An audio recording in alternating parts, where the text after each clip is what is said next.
South Asia Pacific health care सम्मान समारोह में पतंजलि के योगाचार्य डॉक्टर सचिन कुमार त्यागी को बेस्ट डॉक्टर योगाचार्य सम्मान से सम्मानित किया गया।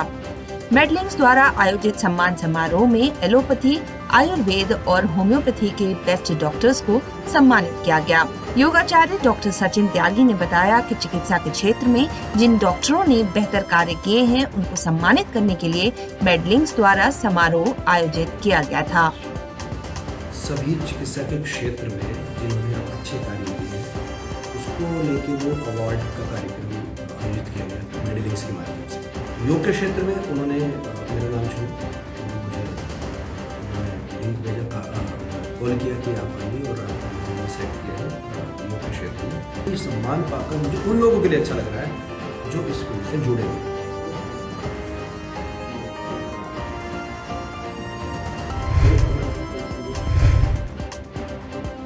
हरिद्वार में होने वाले महाकुंभ का स्वरूप अभी तक तय नहीं हो पाया है, जिसके लिए अब अखाड़ा परिषद ने निर्णय लिया है कि वो मुख्यमंत्री के स्वस्थ होने के बाद उनसे मिलने जाएंगे।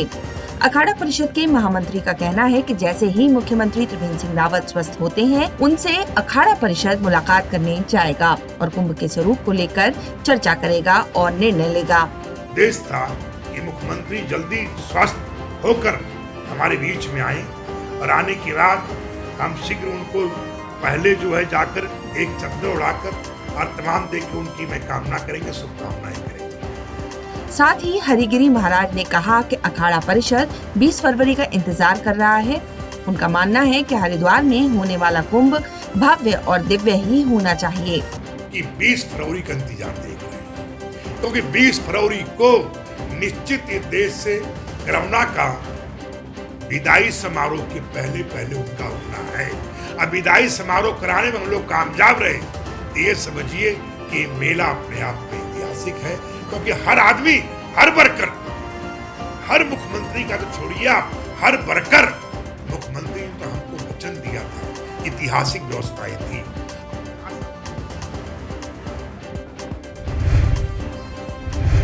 देहरादून जिले के रायपुर ब्लॉक की ग्राम पंचायत धारकोट में स्वास्थ्य सेवा बदहाली के दौर से गुजर रही है। सीएम त्रिवेंद्र सिंह रावत की विधानसभा होने के बाद भी यहां स्वास्थ्य सेवा बदहाल है।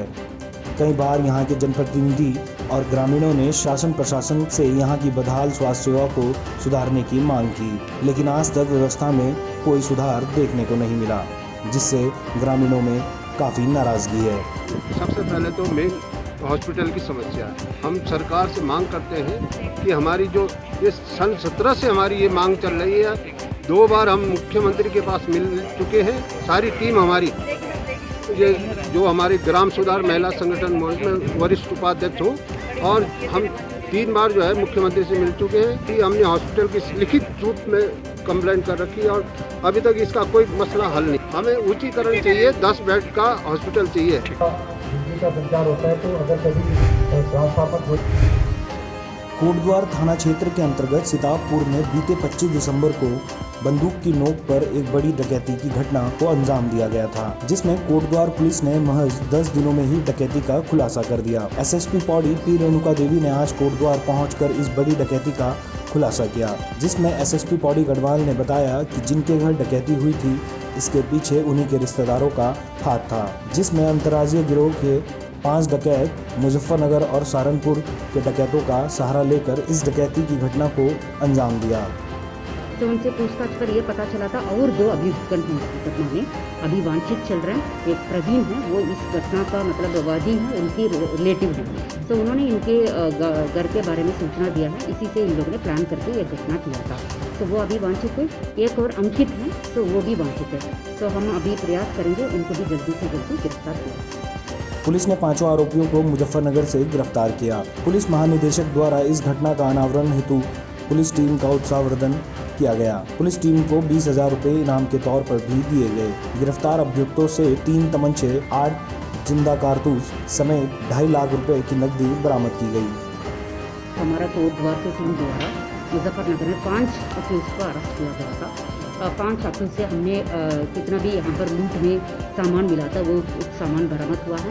इसमें कैश भी है, ज्वेलरी भी है। उसके अलावा घटनाक्रम में उन लोगों ने यूज़ किया था 3 गाड़ी बरामद हुआ है और तमंचा, चाकू वगैरह भी बरामद किया है।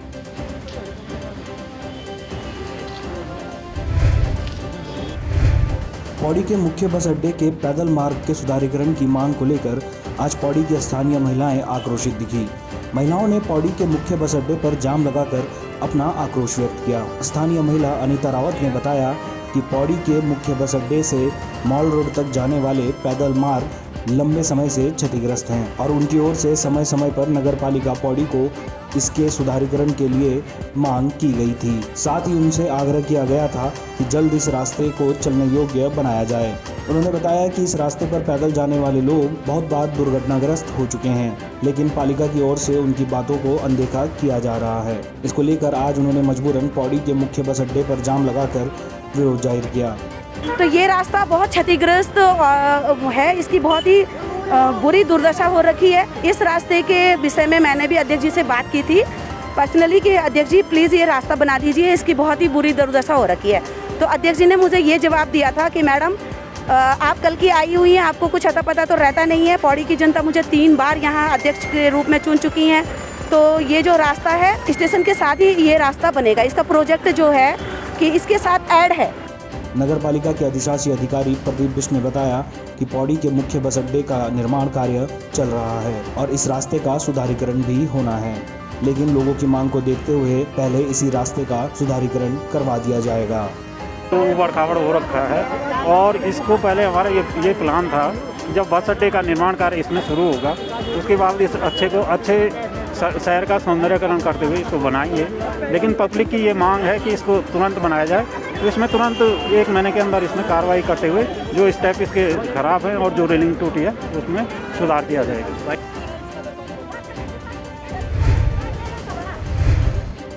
संतों की सर्वोच्च संस्था कही जाने वाली अखाड़ा परिषद में किन्नर अखाड़े को लेकर अभी विवाद थमा भी नहीं था कि सन्यासी अखाड़ा और वैष्णव अखाड़ों के बीच थम गई है। वैष्णव संप्रदाय के अखाड़ों ने अखाड़ा परिषद के महामंत्री हरिगिरी पर असंवैधानिक रूप से पद पर काबिज होने का आरोप लगाया।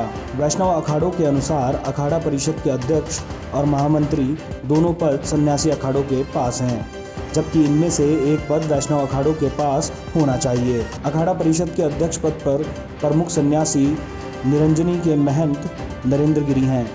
वहीं सन 2006 से महामंत्री पद पर सन्यासी अखाड़े जूना के महंत हरिगिरी का कब्जा है, जो सरासर गलत है।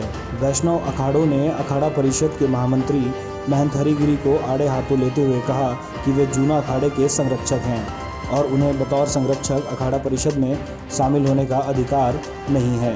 लिहाजा अखाड़ा परिषद में जल्द से जल्द बदलाव हो और सन्यासियों के साथ वैष्णव अखाड़े को भी प्रतिनिधित्व मिले।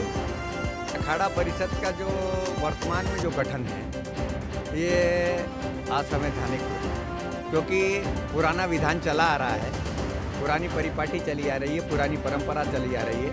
अगर सन्यासी का अध्यक्ष है तो वैष्णव का महामंत्री होना चाहिए। ऐसे में वर्तमान में अगर नरेंद्र गिरी जी संन्यास परंपरा से अध्यक्ष है तो बैरागी संप्रदाय से महामंत्री का पद होना चाहिए या वैष्णवों से महामंत्री का पद होना चाहिए। ये नहीं होता है तो वर्तमान जो अखाड़ा परिषद चला रहे हैं ये धक्का मुक्की अखाड़ा परिषद है और ये असंवैधानिक रूप से कार्य कर रही है।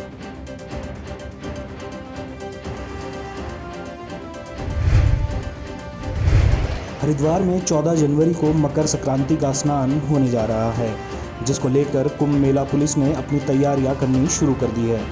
आज मेला नियंत्रण भवन में कुंभ मेला एसएसपी जन्मजय खंडूरी ने अधीनस्थ अधिकारियों के साथ बैठकर मेले की तैयारियों पर चर्चा की। इस मौके पर एसएसपी जन्मजय खंडूरी ने बताया कि मकर संक्रांति पर साल का पहला बड़ा स्नान होने जा रहा है, जिसमें ट्रैफिक प्लान और भीड़ प्रबंधन को लेकर आज बैठक की गई है। इसके साथ ही कोरोना की गाइडलाइन का पालन करते हुए किस तरह से स्नान को संपन्न कराना है, इस पर भी चर्चा की गई। उन्होंने बताया कि इस समय उनके पास 1300 पुलिस कांस्टेबल और 50 सब इंस्पेक्टर व 15 इंस्पेक्टर हैं। बेसिकली जो ट्रैफिक प्लान है और क्राउड मैनेजमेंट का प्लान है, क्योंकि ये साल का पहला स्नान है और मकर संक्रांति का स्नान है, तो जिसमें कि लोगों के आने की संभावनाएं हैं, तो कोविड की गाइडलाइंस के दृष्टिगत जिस तरीके से स्नान किया जाना चाहिए उसकी हम प्लानिंग कर रहे हैं और उसको जल्दी हम मूर्त रूप दे देंगे। देखिए, इसमें बेसिकली जो फोर्स अभी हमारे पास अवेलेबल है उसमें लगभग 1300 के अराउंड कांस्टेबल्स हैं, लगभग 50 के करीब सब इंस्पेक्टर्स हैं और 15 करीब इंस्पेक्टर्स हैं। इसके अलावा जीओज अगर देखे जाएँ तो टोटल 14-15 हमारे पास जीओज अवेलेबल हैं। मेला पुलिस मकर संक्रांति के स्नान को कुंभ मेले के स्नानों का ट्रायल मानकर चल रही है, जिसको लेकर पुलिस ने अभी से ही तैयारियां शुरू कर दी हैं।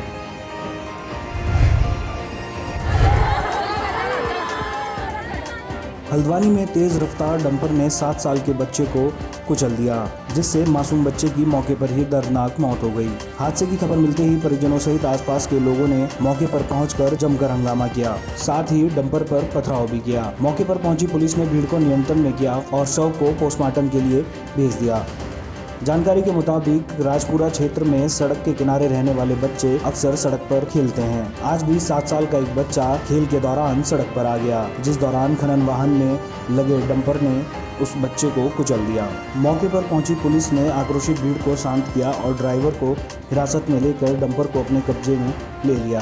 फिलहाल पुलिस कार्रवाई में जुटी हुई है। आज एक सूचना मिली दिन में कि गोला नदी के अंदर एक डंपर से एक बच्चे को चपेट में आया, उसको चोट लगी है। तो हम लोग मौके पर पहुंचे तो वहाँ पर एक बच्चे का डंपर के नीचे घुसा हुआ था, जिसकी मौके पर ही डेथ हो गई थी। बच्चे की डेड बॉडी को कब्जे में लेकर मोर्चरी भिजवाया, उसके पंचनामा पोस्टमार्टम की कार्रवाई की जा रही और डंपर को कब्जे में ले लिया गया है। परिजनों द्वारा जो तहरीर दी जाएगी उस पर मुकदमा पंजीकृत करके विधिवत कार्रवाई की जाएगी।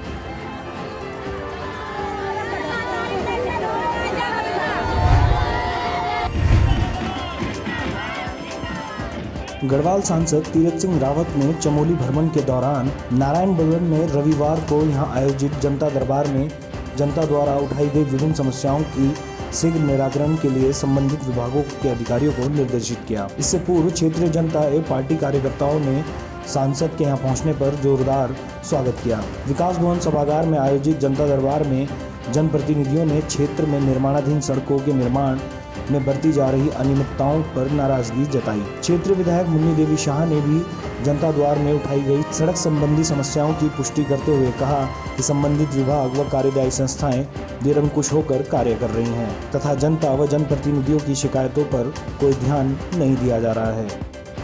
प्रधानमंत्री जी का ड्रीम प्रोजेक्ट है, हर घर विकास से जुड़े, हर व्यक्ति विकास से जुड़े, सबका साथ, सबका विकास, सबका विश्वास, यह पूरा चल रहा है। और सड़कें, पानी, बिजली, कोई भी गांव परिवार अछूता न रहे। हर घर में बिजली पहुंचाने का काम क्या चाहते, तोक रहे हों, कस्बे रहे हों, हर घर में कनेक्शन देने का भी काम किया है। भाजपा के पौड़ी विधायक मुकेश कोहली पर भाजपा के ही पूर्व जिला अध्यक्ष मुकेश रावत ने भ्रष्टाचार के गंभीर आरोप लगाए हैं, जिसके संबंध में कांग्रेस पदाधिकारियों द्वारा प्रेस कॉन्फ्रेंस कर अपनी बात रखी गई। कांग्रेस पदाधिकारियों ने कहा कि जिस तरह से प्रदेश में भ्रष्टाचार लगातार बढ़ रहा है और उनके द्वारा जब भी कमीशनखोरी की बात की जाती है तो भाजपा द्वारा उसे कांग्रेस का एजेंट करार दिया जाता है, मगर अब जब भाजपा के ही पूर्व जिला अध्यक्ष मुकेश रावत द्वारा 25% कमीशनखोरी का आरोप पौड़ी विधायक मुकेश कोहली पर लगाया जा रहा है तो भाजपा को चाहिए कि पौड़ी विधायक मुकेश कोहली पर तत्काल कार्रवाई कर उन्हें पार्टी से निष्कासित कर दे। उन्होंने कहा कि कांग्रेस के द्वारा समय समय पर कमीशनखोरी की बात सामने रखी जाती रही, मगर भाजपा द्वारा उसे कांग्रेस का एजेंडा करार दिया गया, मगर अब भाजपा को सख्त कार्रवाई करते हुए मुकेश कोहली पौड़ी विधायक को तत्काल प्रभाव से पार्टी से निलंबित कर देना चाहिए। आज की प्रेस वार्ता का जो विषय था वो वर्तमान विधायक भारतीय जनता पार्टी के जो हैं उनको लेकर था कि उनके स्वयं के लोग ही, उनके पूर्व के जो पदाधिकारी हैं, जिलाध्यक्ष रहे हैं, वही उन पर स्वयं 25% घूस लेने का आरोप लगा रहे हैं। आज तक इन बातों को जब हम कहते रहे, विपक्ष की सरकार कहती रही या जनता कहती रही, तो लोग इसे भारतीय जनता पार्टी केवल और केवल इसे कांग्रेस का एजेंडा या कांग्रेस की एक झूठी साजिश करार देते रहे। ऐसे भ्रष्ट और घूसखोर विधायकों को तत्काल प्रभाव से, सरकार को भी ये चाहिए कि अगर उन्हें अपनी छवि बचानी है तो ऐसे लोगों को तत्काल प्रभाव से हटा देना चाहिए, ऐसे लोगों का बहिष्कार होना चाहिए।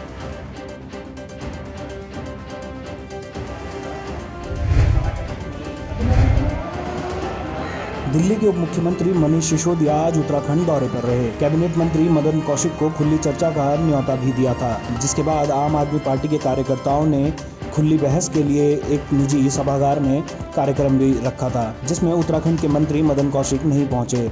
जिसके बाद मनीष सिसोदिया ने भाजपा सरकार पर गंभीर आरोप लगाए। साथ ही मुख्यमंत्री त्रिवेंद्र सिंह रावत की विधानसभा के स्कूलों का निरीक्षण किया, जिसमें उन्होंने कहा कि वो 2022 के चुनाव में मुख्यमंत्री से विकास का हाल जानेंगे। साथ ही उन्होंने कहा कि 2022 के चुनाव में आम आदमी पार्टी पूरी 70 विधानसभा सीटों पर चुनाव लड़ेगी।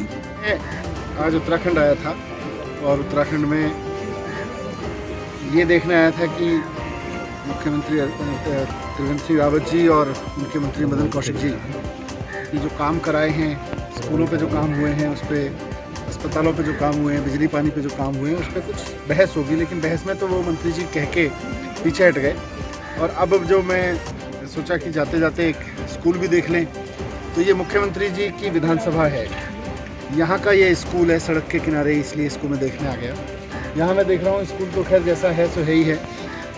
इस गांव के बच्चों को मजबूरी में, क्योंकि गवर्नमेंट स्कूल ख़राब किए गए और फिर प्राइवेट स्कूल खोले गए, प्राइवेट स्कूलों में बच्चों को पढ़ना पड़ रहा है मोटी फीस देके। गवर्नमेंट स्कूलों की हालत ये कर दी गई है कि कोई आदमी अपने बच्चों को गवर्नमेंट स्कूल में पढ़ाता नहीं। फिर थोड़े दिन बाद कहेंगे जी स्कूल ये बंद करना पड़ रहा है क्योंकि लोग आते नहीं इसमें पढ़ने, इसलिए इसको बंद कर दिए जाएंगे उत्तराखंड में।